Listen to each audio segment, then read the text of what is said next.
Now you're on. Okay. So we're looking at Shir Hamalet, and we are pulling up my notes. Here we go. So we were talking about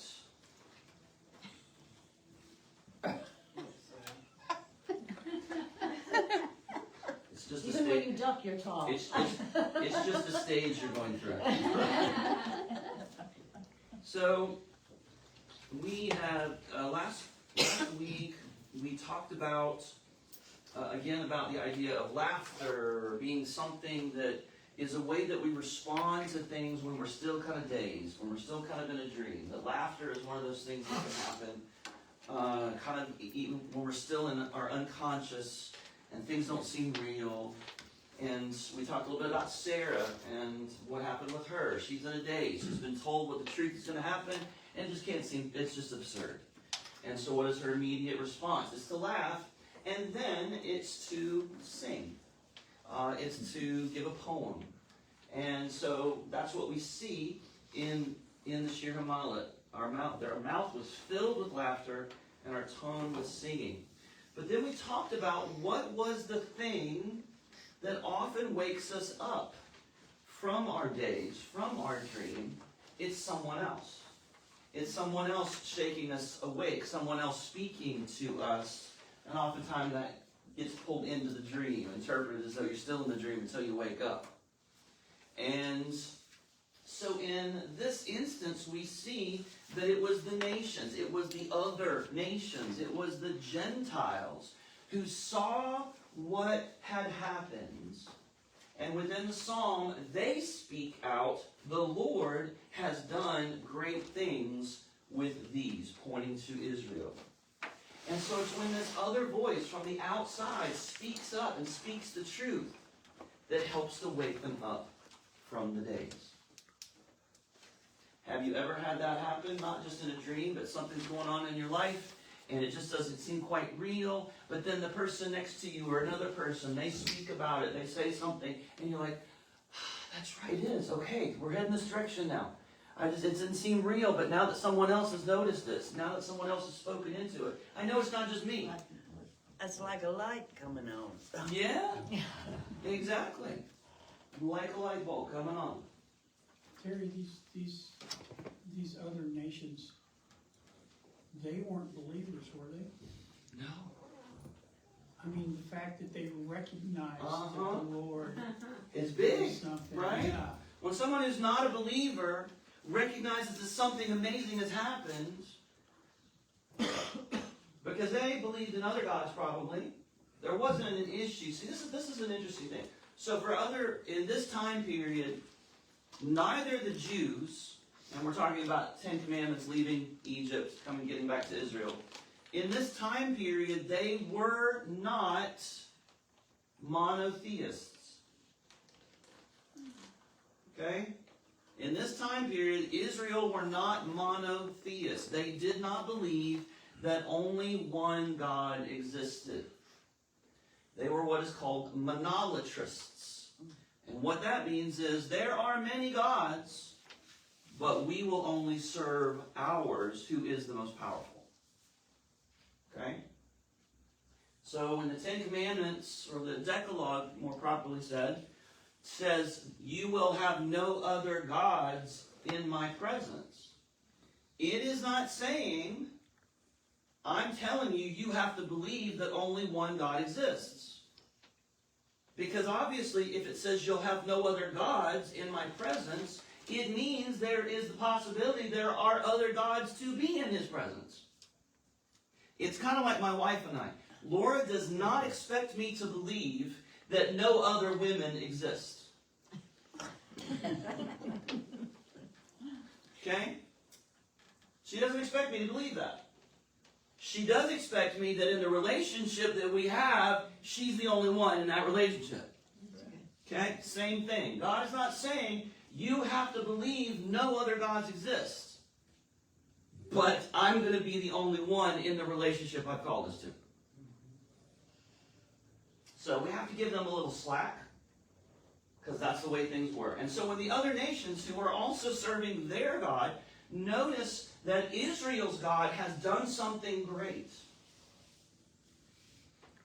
that is not as much outside the realm of possibility as it would seem to be today. For those that believe there is no God, for them, hey, come on in. For them to believe there is no God today and to say, wow, something really happened in this guy's life, it must have been his God, that would be even almost a greater thing today. So I just want to make sure I made that delineation between the context of then and now. Does that make sense? Have I confused anybody? Why would God not just say, I'm the only one, there aren't any more, so don't even think about those other guys, just believe in me? Could it be that at that point their capacity to do that was nil? That they had lived, for instance, if you had lived so long, 400, well, not you, but you've lived Almost. 400, almost, not quite. But if you had lived 400 years in captivity in a foreign nation, and everything about that culture was about multiple gods that were in charge of different things, and that is how you had been raised to understand those things were possible.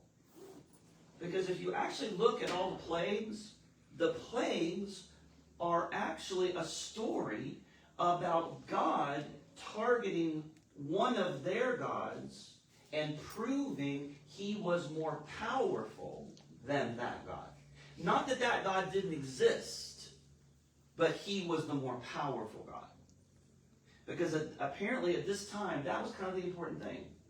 The important thing is, which one do you think is more powerful?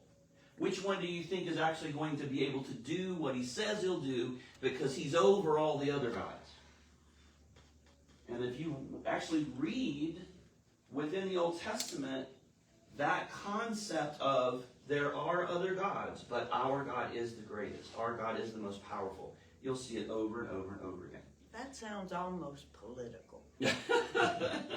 Well, I don't know what to tell you about that, but in fact, it's not until after the exile, after they are taken out of Jerusalem and brought into Babylon, that the idea and the concept of only one God existing begins to take shape.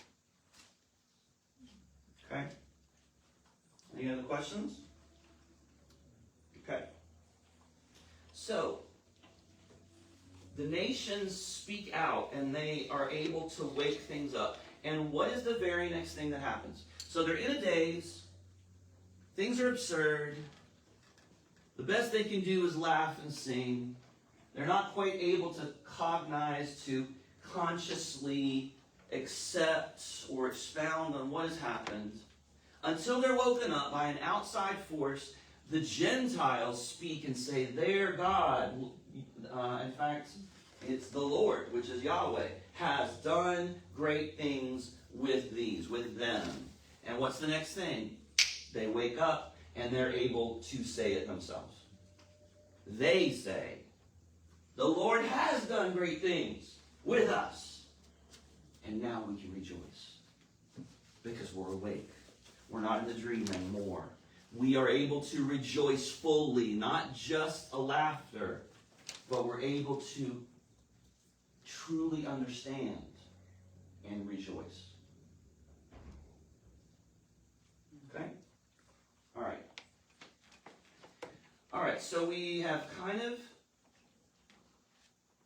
explored the 5 stages that we kind of laid out. There's 5 stages earlier when God brought back the returnees of Zion. They were as dreamers. Were they happy? Well, they were singing and their mouths were filled with song. But then the nations now say how great is their God. And now they're able to wake up and say, yes, our God is great. He does amazing things. And they are now happy and joyful. So we've gone through those. And so now,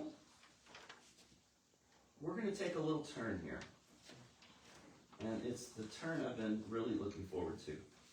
So could it be that Israel, during the Exodus, was actually going through a similar process that is borne out in the song? I think we've kind of established that, right? Would y'all say yes? We've established that? Israel's going through the same thing that's laid out in this psalm during the Exodus. Yes? Yes. Yes. Okay. Does anybody disagree? Okay. So, it says, so stage 1, leaving Egypt after the 10th plague should have been joyous. But they weren't joyous yet. They were still in a daze that didn't seem real.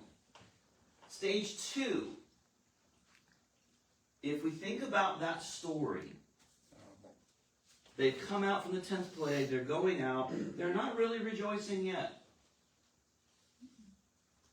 And then it says their mouths were filled. So think about the Exodus story. Okay? They've left, they've gone through the parted Red Sea, they're on the other side, they're singing, things seem to be still a little bit in a daze, not really sure, are we okay, we got past the Red Sea, but things good, and then their mouths are filled with something tangible. There's a very big story within the Exodus story where their mouths are filled with something that's been provided by God. Manna. So that happens, but just prior to that, let's go back a little further. You are correct. If we go back even before going across the Red Sea, what is the thing that happens as they are taking off? Good morning. Hello. Hey. So, you're good. So in the Haggadah, which is the ancient guidebook to the Passover, which is something that they did prior to them leaving, right? They did the Passover. Passover is named because that God said the destroyer is coming. If you want to be saved from the destroyer, you need to take a perfect lamb. You need to put the blood on the doorpost and across the lintel and eat the meal together with that lamb. Okay? It's interesting, we often forget about the meal part. We just focus on the blood. We don't remember that it's a meal. And that's kind of an important piece of it. In fact, it might even be the most important piece. But during the meal, they eat of a particular kind of bread. What bread is that? Unleavened bread. What do we call it today? Matzah. Yes, matzah. So they're eating the matzah, and the reason that it gives for them to eating the matzah originally is because it is the bread of affliction. That they were so overworked that they didn't have time because of their work to allow the bread to rise. That was the reason. But the odd thing is that as you look, as they're continuing to do it, it no longer is about not having time because of affliction. So now, it's almost like they say, in haste, the bread of affliction which our ancestors who left the land of Egypt ate. Whoever is hungry, let him come and eat. Whoever is in need of Passover Seder, let him come and celebrate with us. This year we are here. Next year we may be in the land of Israel. This year we are slaves, but next year we may be free men. Now that we are free, now that they were free, you'd think, I mean, they could get a good piece of sourdough now. Right? Now that slavery is over with, you'd think they'd get a good loaf, not the flat stuff. But no, that's not what happens. All they get is the lousy matzah, but It's a tribute. for a good reason. Well, the reason is they're reading it now, not because they're working so hard and don't have time to let the dough rise. It's because God had redeemed them so quickly. So it wasn't about having time because of slavery. Now it's about because our freedom has come so quickly that we didn't have time. So it's almost like this little, almost like a play on the thing that's happened. Instead of a pun, it's a play on the thing, not a play on the word. That it used to be for this, and now it's because of this.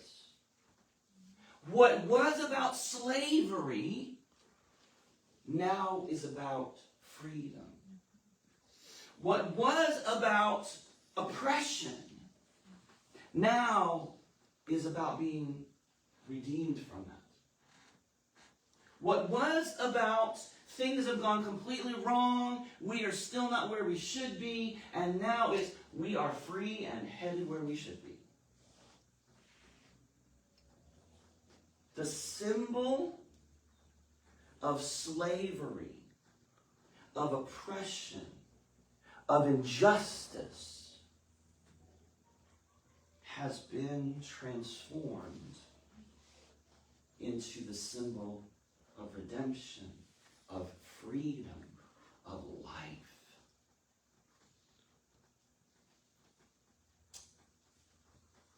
Interesting that we have the very same symbol,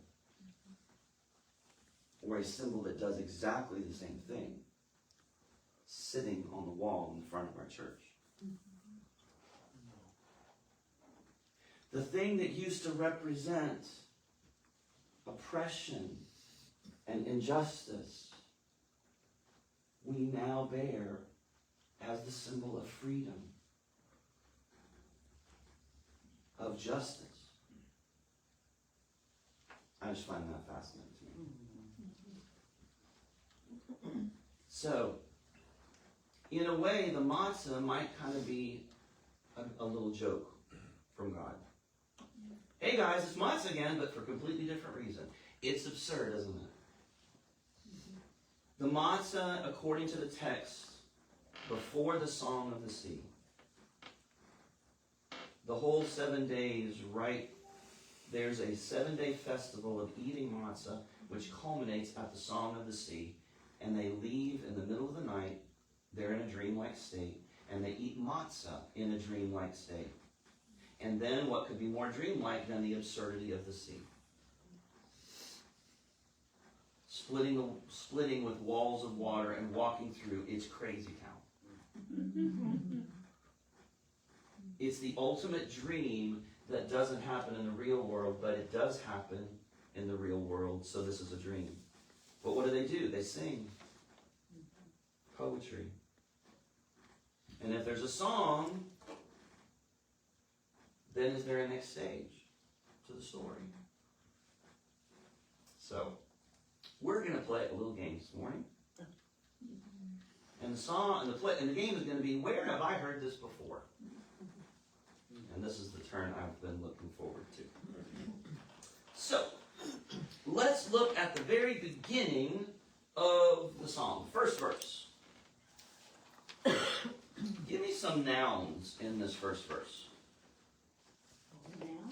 Nouns. Lord, Zion, and dream. Okay, so we got 3 of them. Lord, Zion, and dream. All right. Let's just think about the last one, maybe. All right. I'll give us a big hint there. Let's think about the last one. In that verse, kind of the main description or the image, they were like dreamers.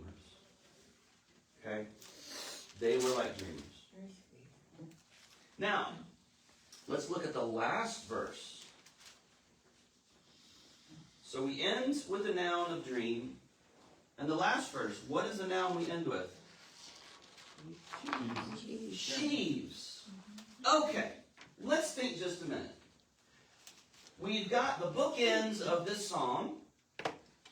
It begins with dream. It ends with sheaves. Is there another place in the Bible? Is there another story in the Bible where we have these two pieces that are fairly prevalent within the story? Dream and sheaves. Joseph? Yes. Joseph has a dream that his sheaf stands up and the other 11 sheaves bow down to his sheaf. Interesting. We have the bookends in this, and dreams and sheaves, and there's another pretty prominent story where dreams and sheaves are very important, very big. I mean, Sherry, right off the top of her head, she knew exactly what we're talking about. That was just a fluke. No, it's not. That never happens. So, in the story of Joseph and his dreams, is there a possibility that this song is all about the story of Joseph? The answer is yes. And we're going to find out just how much this is about the story of Joseph. So, let's see here. So we put those two scriptures together, we get the story of Joseph. The Hebrew word for sheaves is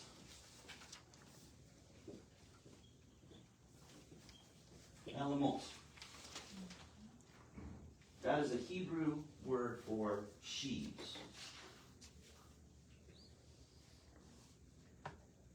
Guess how many times this word is used in the entire Old Testament?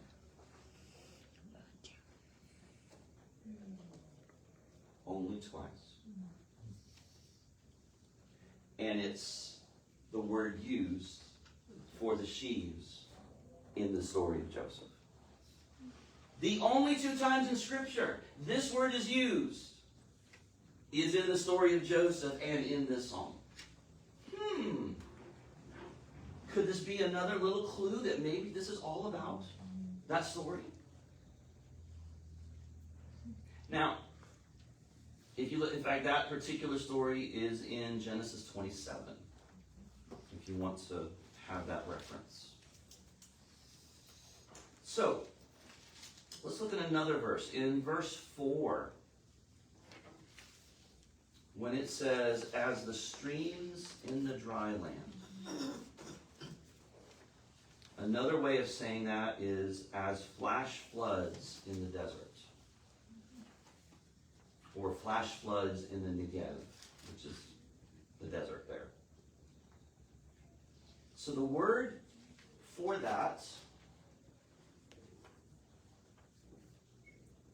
wait, that's what I thought.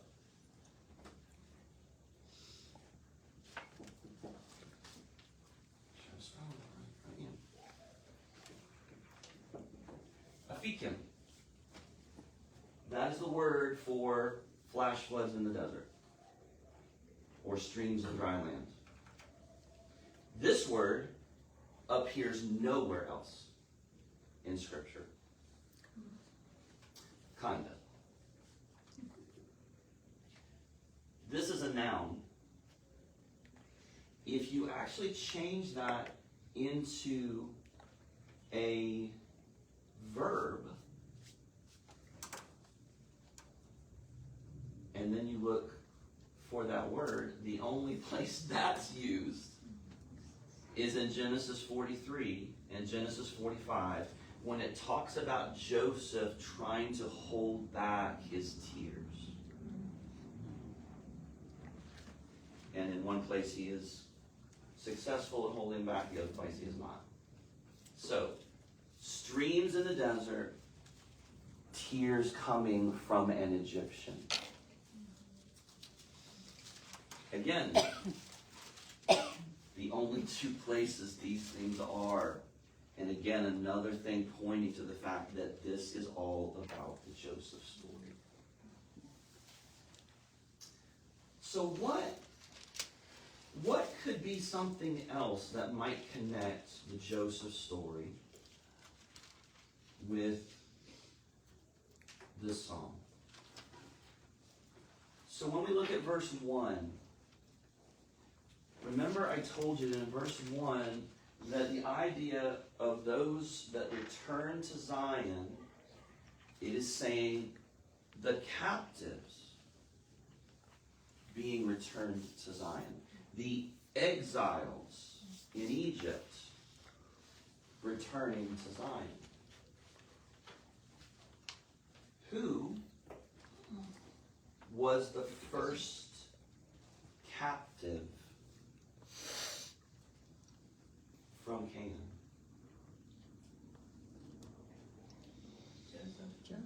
Joseph. Joseph is the first one that is taken. He's the first one that's taken to Egypt. He is the first captive. That whole concept of the story of people being taken captive in Egypt, being exiles in Egypt, it's Joseph that's the first one. Come on. Oh, gotta get a donut first. All right. So another clue, another thing that points to this story as being what this psalm is about. Because he's the first one.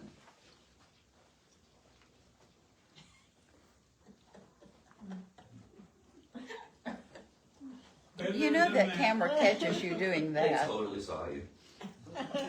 Yep, All recorded for right. posterity. So just going back over for Lord's sake. No, keep going. No, I'll 'cause catch it later. you won't know. So, we have realized that this story in the psalm is about the story of Joseph. That the word that's used for sheaves in the psalm is only one other time used, and it's in the story of Joseph's dreams about the sheaves. And we have dream in the very first verse and sheaves in the very last verse. And then when we get to the word afikim, which is about the streams in the desert, the only other time it's used is in verb form, and that is when Joseph is unable to control his tears in the Joseph story. All right. So the first one who returns to the promised land, at least in a sense, because what is really, when we think about the word land, this is a really interesting concept to me. When we think of, I love my land, I love my country, what do we really mean when we say that?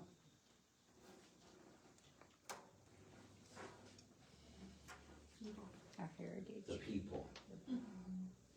It's the people.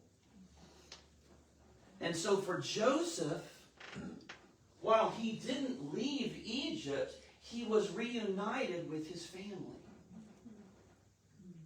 So in that sense, Joseph was the first returnee from exile. Is any of this eye-opening to you guys? Because when I was reading through it, I was like, oh, this is amazing. So the people that live in it, your family. So Joseph's return is when he's reunited with his family, and it is in that moment that he realizes when his brothers show up. And we get that can't hold back. Screams in the desert. Tears from an Egyptian. This is the moment that he realizes that his family is here. And he's reunited with them.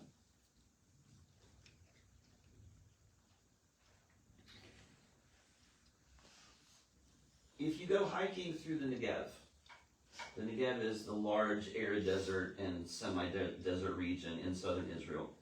And it occupies about 60% of the country's landmass. and it is named for the Hebrew root that means to dry. Little tidbit there. You would say to yourself, there's no water here. It's dry, dry, dry. But Judah comes in front of this stone-hearted Egyptian who he doesn't recognize, who keeps putting obstacles in their way. If it's you, keep putting obstacles in your way. And all these things he does to make life hard for you. And all of a sudden, from this dry, stone-hearted Egyptian, streams come forth that you never would have expected. Tears burst out that you did not see coming. Do you see the imagery between the story and the psalm? So if the modes of the first half of the psalm, then tears, if the modes that we talked about, the 5 different things happening, which were, again, God brings back, they are his dreamers. Were they happy? Well, you can't really tell. Their mouths were filled with song, but they're still in a daze. The nations say, how great is our God. That wakes them up, and they're able to now say, we will say, how great is our God. And then they were able to be happy and joyful. So those are the modes for the first half. But if that's true of the first half, it would seem that the mode of the second half is tears. Look at each of the last 3 verses mention something that has to do with tears. So that's kind of the mode of the second half. Now, verse 4, it just sounds like, again, sobbing and sobbing continuously. It seems like this is speaking about Joseph again, coming from the dry desert. So if it is Joseph in those 2 verses, who in the world is it talking about in the second 2 verses? Or the last 2 in the psalm, I should say. Who do you think? It's a different kind of crying, isn't it? Someone who walks around every day crying, but crying a little bit more. So, here's the interesting thing. Let's look at this 5th verse. They that sow in tears shall reap in joy. Now, a lot of times what we think about is that we are thinking that it is the tears that are being sown. But what if it's not? What if I'm going about my daily routine, and that time period, producing from the soil, was one of the 2 ways of being successful. Production from the soil, or having animals that are producing more animals. And you're going about your daily routine, but you're doing your daily routine in tears. Who is it within the Joseph story that was living his life constantly in tears? Jacob. So now the story's opening up now. Now it's not just about Joseph and what's going on with him. Now all of a sudden we see Jacob coming into the story. The one who has been mourning and weeping ever since his son was no longer there.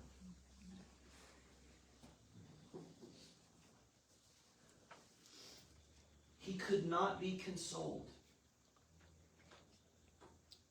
He says he's going to go down to his grave mourning every day.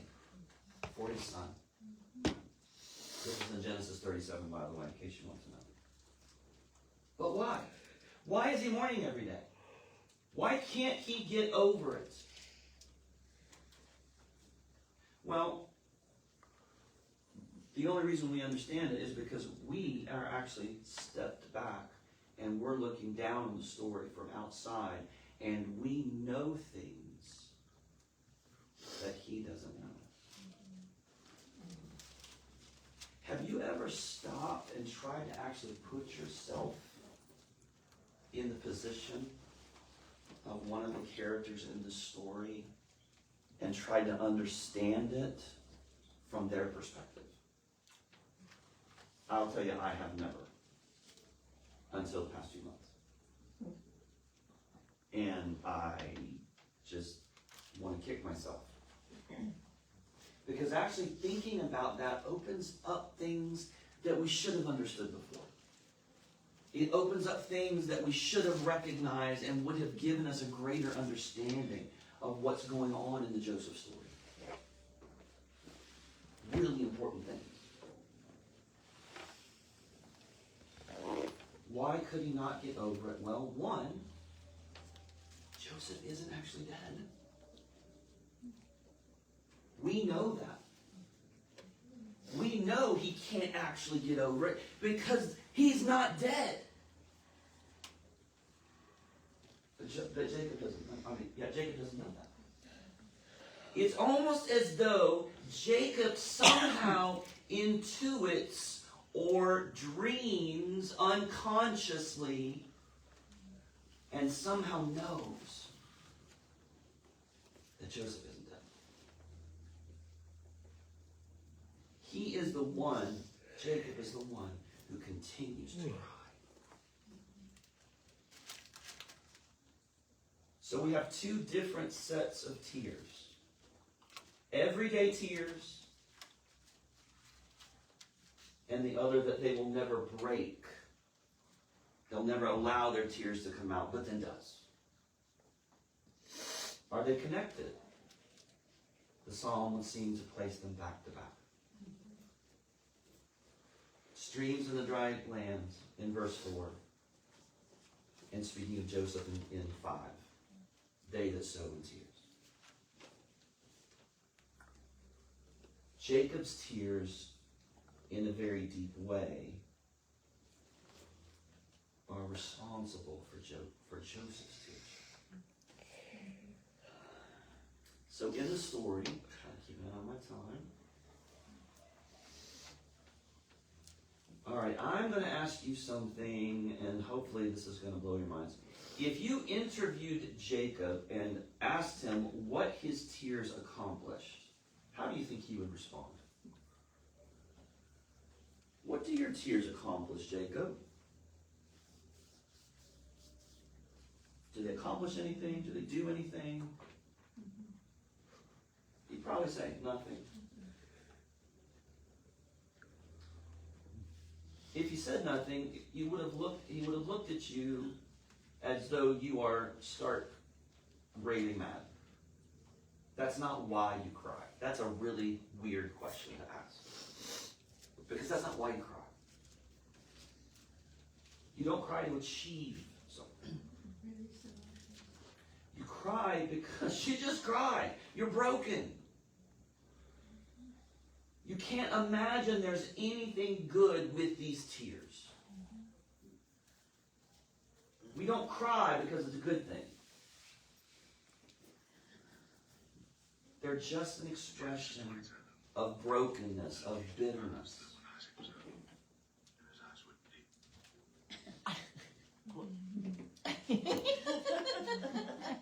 So, we have Jacob's tears that are ongoing. Joseph's tears that are being held back, but then he can't. So why is it, do you think, that Joseph reveals himself finally to his brothers? Remember the first time he holds it back. They come in, he's not going to cry, he's not going to let it go. He's not going to let them see it. But then he sees them again, and suddenly he can't hold it back. They meant for evil, but God meant for good to save all the people. Well, This is great of having that. in that, yes, in what you're saying, the verse there that she's referencing to is when he says that what you intended for good, what you intended for evil, God intended for good. The two words for intend there are not the same, just so that we don't think that God wanted horrible things to happen to Joseph. The two words are what you wove together for evil, God re-wove together for good. But what is the change between the first time that they were there and he wasn't going to let it show, and the second time they saw him and he couldn't help it? What was different? Tears of resignation. Well, there's something that happens in the second time that they're together. Joseph demands that they leave Benjamin, and they go back without him. And what do the brothers say? Oh, we can't live without him.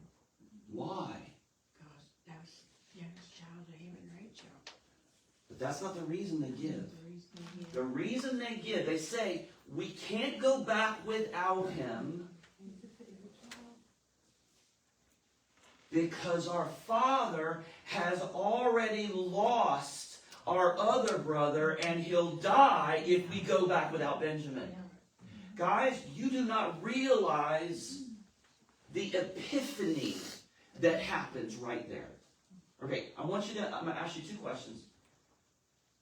Because we've never stopped and put ourselves in Joseph's shoes. Why, in all the years that he was now out of the prison and now serving Pharaoh, second in command, able to do whatever in the world he wants to do, why did he never send word home to his father to let him know he's okay?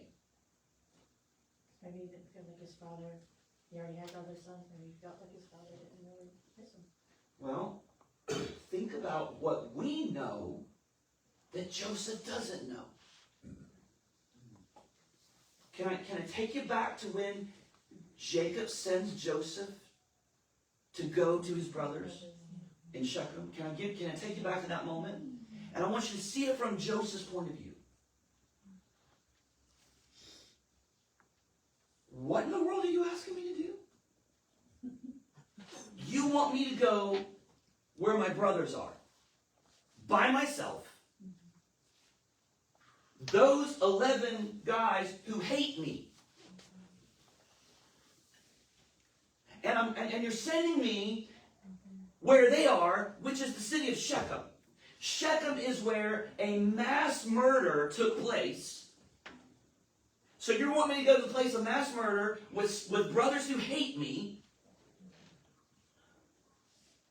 What in the world are you asking me to do? Do you want something bad to happen to me? And now he gets there. And something bad happens. So Jacob feels guilt. But what does Joseph think? His father never comes to find him. His father never searches for what's happened to his son. So if you're Joseph and your dad's never come to find you, he sent you to the brothers who hate you, to the place where the killings have already happened, blood has already been spilled. What's Joseph thinking? They didn't His want dad was in on it. His father was old. Probably not able to make the trip. But didn't send word? Doesn't send a sign? Doesn't send one of the other brothers to find him? Didn't send him any word. Could it be that Joseph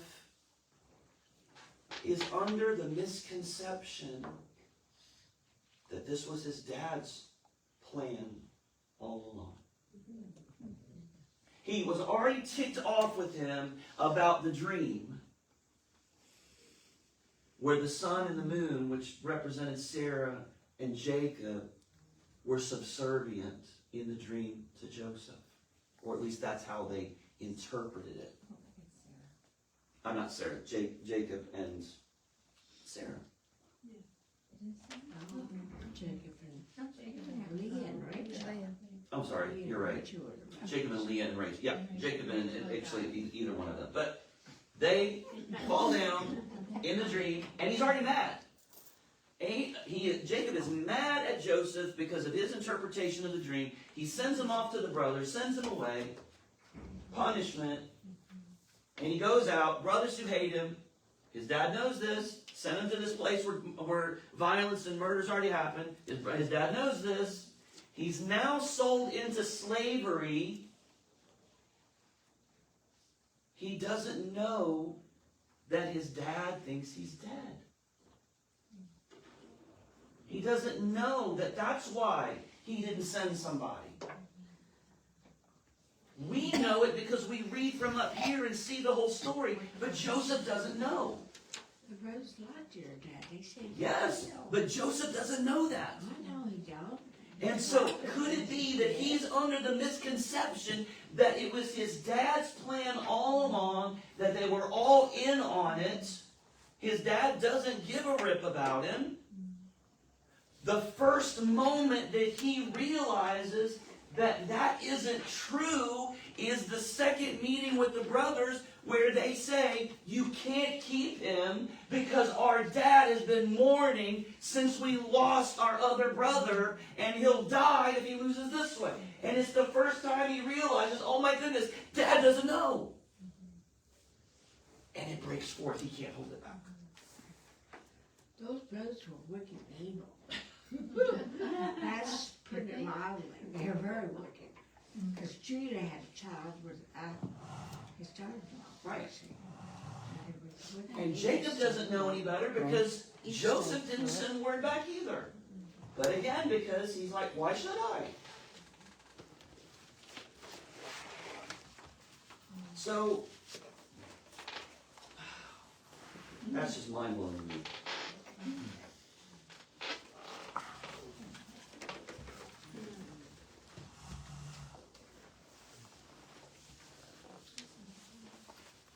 So the text would tell us. All right, I got 5 minutes. 2 minutes.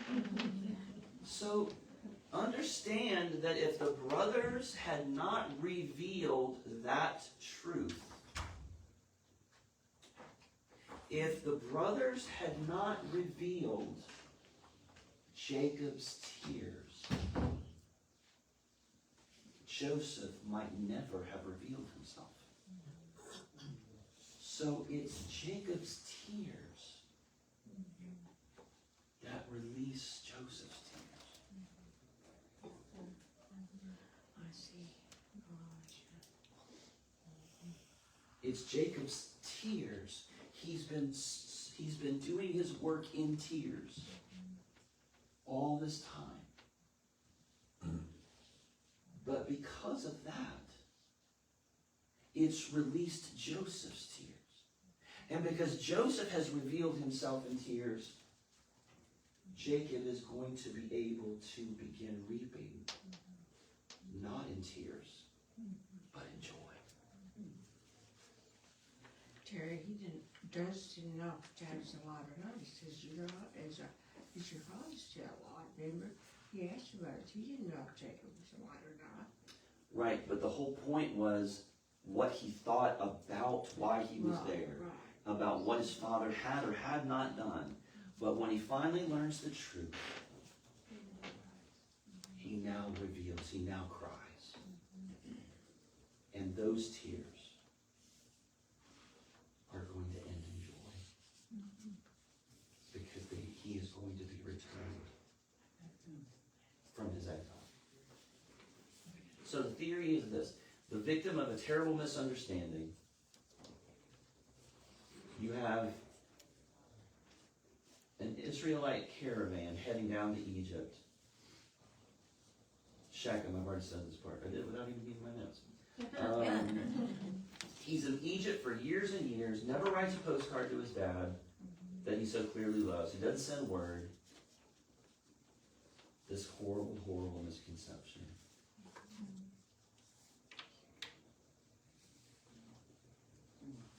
And so the one beloved wife, remember, he didn't really love Leah. It was all about Rachel. Yes. So Joseph in the dream finds a lost child. Joseph was the sheaf of wheat. In Shinar, it says that in the end, guess what he's going to have? He's going to have his sheaf of wheat. But there's two meanings to the sheaf of wheat. He's going to get his food, but he's not just going to get his food. He's going to get the child that we're speaking of Jacob now. Because at the end it says, he goes his way weeping and bears a measure of seed, but he comes home with joy bearing his sheaves. Remember, the sheaves in the dream were the brothers. Jacob is going to get his family back. He's going to get his sons back. So again, this song is speaking to the story of Joseph. All right. I think I've given you guys enough to think about today. We will end right there. We'll have more to talk about Joseph and Jacob next week. Some things, again, you probably have not thought about before. But maybe you did. I haven't. Father, thank you for today. Thank you that we are still surprised by the story. The pieces of the story that we haven't thought about yet and get revealed to us, not only because of the Spirit giving life to the words written by the writers, but by the Spirit breathing life into us as we read. Continue to do that today as we move into service, not only in the words of the sermons, but also, Father, in the words of the songs that we sing. Let us not just sing them by rote. Let us hear them. And let Jesus be the lens in our interpretation of what